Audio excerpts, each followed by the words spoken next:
رب اشرح لی صدری ویسر لی امری واحلل عقدۃ من لسانی یفقہوا قولی. کہ دیکھیے اسلام میں یہ ہے کہ آپ کام کریں. جیسے آپ لوگ گئے وہاں، اگر آپ روزہ رکھ کر کے یعنی پڑے رہیں تو نہ کسی کے کام کا ہے نہ کوئی دعوت کا کام کا ہے. بالکل ٹھیک ہے، بالکل ٹھیک ہے.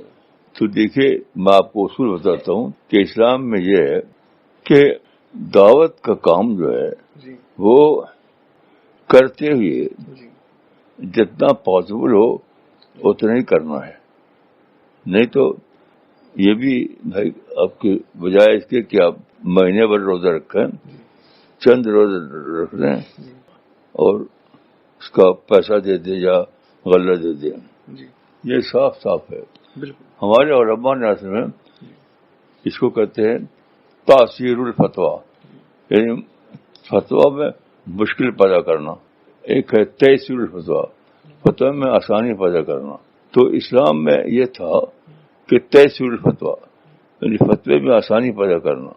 لیکن یہ فقہ حنفی میں یہ ہوا کہ انہوں نے تاثیر الفتویٰ کو بنا لیا کہ مشکل فتویٰ دینا. تو نتیجہ یہ ہے کہ اس کی وجہ سے لوگ اسے سمجھے کہ مشکل کے باوجود روزہ رکھے گا زیادہ ثواب ملے گا.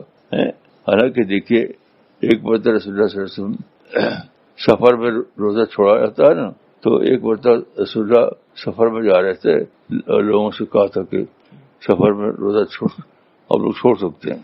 تو سب لوگوں نے چھوڑا روزہ کیونکہ سخت گرمی کا موسم تھا. ایک صحابی تھے انہوں نے نہیں چھوڑا، تو راستے میں وہ بے ہوش ہو گر پڑے. تو رسول اللہ آئے وہاں اور پانی میں چھکا جا رہا تھا. اس وقت آپ نے فرمایا تھا لیس من البر الصیام فی السفر، یعنی سفر میں روزہ رکھنا یہ کوئی نیکی نہیں ہے. اس وقت یہ کہا تھا آپ نے. میری بات کلیئر ہوئی؟ بالکل کلیئر ہو گئی دادا. ہاں. The experience of fasting cannot be done with self-killing. ہاں نہیں.